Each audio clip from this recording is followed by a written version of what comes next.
Hello. जय मसीह, praise the Lord. अच्छा, आप बोलिए तो आपके जीवन में कभी ऐसा होता है ना कि कुछ लोग ऐसा मिल जाता है जो हमेशा गलत गलत आपके बारे में सोचते रहता है, या हमेशा आपको तंग करने के बारे में सोचते रहता है, आपसे जलन रखता है। आप थोड़ा भी बेटर करते हैं, वो आपको चाहता है कि आपको नीचा दिखाऊं।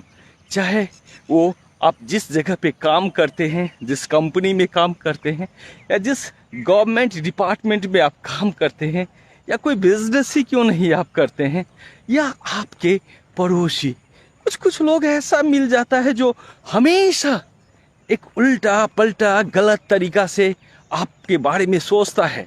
वो केवल मुख से बोलता ही नहीं है, वो आपको हर्ट करने का ट्राई भी करता है, आपके बारे में बैक बाइटिंग करता है। आपको पता चलता है जो मैं नहीं करता हूँ वो ये आदमी मेरे बारे में पूरा दुष्प्रचार करता है, ये मेरे बारे में गलत गलत बोलते रहता है, लेकिन मैंने तो ये बात किया ही नहीं।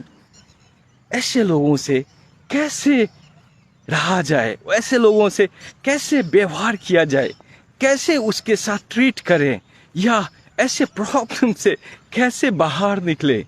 मैं याद करता हूँ, मेरे कुछ फ्रेंड थे, अभी मिस्टर राजू बोल करके मेरे एक फ्रेंड थे, अभी वो यूके में है। तो वो बहुत ही शांत सोबर टाइप का लड़का था, और उसको कुछ भी चीज़ थोड़ा सा भला बुरा बोल देता था तो उसे बुरा लगता था। पढ़ने में बहुत ही अच्छा था और हमेशा अपसेट रहता था, क्योंकि कुछ लोग था, कुछ स्टूडेंट था मेरे कॉलेज में, वो हमेशा उसे तंग करने की कोशिश करते रहता था। उसको पता था ये अच्छा पढ़ने में है, इसे कैसे डिस्टर्ब करें, ये अच्छा है, इसे कैसे अपने रास्ते से हटाएं। उन लोगों को जलन महसूस होती थी उसके लेकर के, तो वो हमेशा उसके बारे में भला बुरा बोलते रहता था, उसके बारे में गलत कमेंट करता था। वो नहीं भी कुछ किया है, उसके बारे में वो दुष्प्रचार करता था, और इससे वो काफ़ी अपसेट हो जाता था। मैं जब कॉलेज पास आउट हो गया, फिर भी वो उसका पीछा नहीं छोड़ रहा था। मैं जस्ट कॉलेज पास आउट होने के बाद में आई थिंक वो अमेरिका के किसी और, यूएसए के कोई और कंट्री में था। वहाँ पे मैंने उसका फेसबुक देख रहा था, वो वहाँ भी अपसेट होता था। उसने एक फेसबुक पोस्ट भी किया था कि मैं कितना अपसेट हूँ, कितना ये हूँ, कितना वो हूँ, बहुत ही ज़्यादा अपसेट था। तो ये आप अलाउ करते हैं छोटी सी छोटी बातें को। तब हमने भी उनका कमेंट देखा और उनसे बोला था कि यार ऐसे नहीं करना चाहिए, ऐसा नहीं अपसेट होना चाहिए। उनकी वाइफ ने भी उनकी वाइफ कोई और कंट्री में थी हो सकता है, उसने भी उसको अपसेट क्यों हो, ये बहुत सारा कमेंट किया। कहने का मतलब ये है कि आप अगर उस चीज़ को अलाउ करेंगे कि वो जो मेरे बारे में सोचता है, वो मेरे बारे में कैसा व्यवहार करता है, अगर आप इसको जीवन में यूं ही अलाउ करते रहेंगे, चाहे वो आप स्कूल हो, कॉलेज हो, शादी भी हो गई है, नौकरी भी कर रहे हो, बुढ़ापे तक नहीं छोड़ेगा आपका साथ। आपको इस मेंटिलिटी से अलग होना है, आपको इस मेंटिलिटी से एकदम दूर हो जाना है। परमेश्वर ने जॉन 14 वर्स 27 में बोला है, don't allow yourself to disturb you. आप अपने आप को ही अलाउ करते हैं कि मुझे डिस्टर्ब कर रहा है। परमेश्वर ने, अब वचन में जाएंगे, परमेश्वर ने रोमन्स 12 वर्स 21 में क्लियरली बोला है कि आपको don't be overcome by the evil but win the evil by good. आपको अपने बुराई को अपने ऊपर हावी मत होने दीजिए ना, आपको अच्छाई से बुराई को जीतना है। और आप, वो मेरा फ्रेंड का ही मैं एग्जांपल देता हूँ, वो हमेशा उस जो बुरे लोग था उसकी बातें को अपने ऊपर लेते ही रहता था।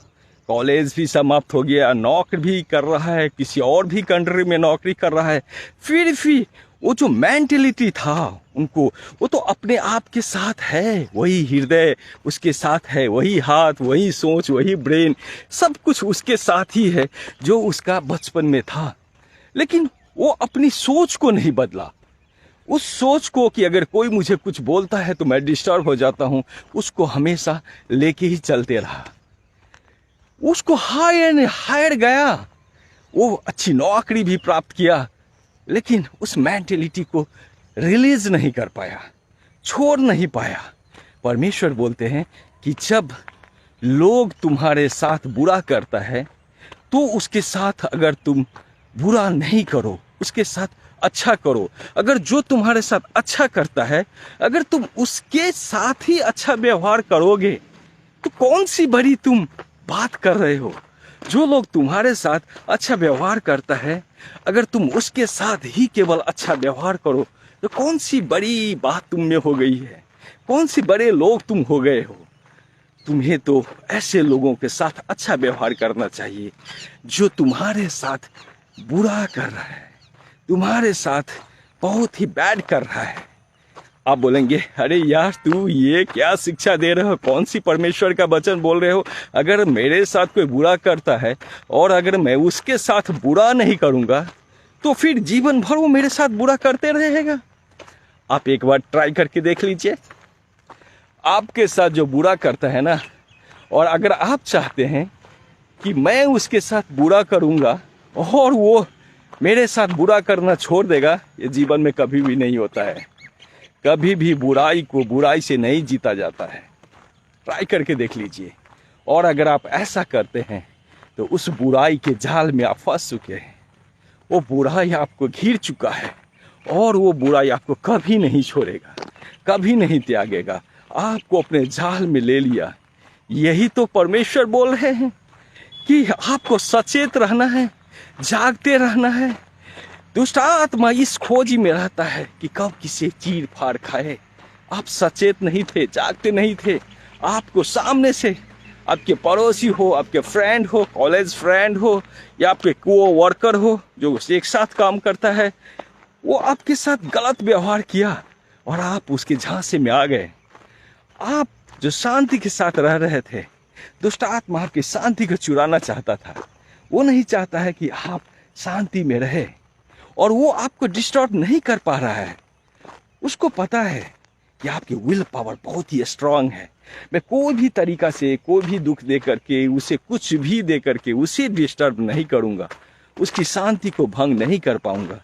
इसलिए वो क्या करता है, आपके दोस्त को चुनता है और ऐसे दोस्त को चुनता है जिसका विल पावर बहुत ही कमजोर होता है।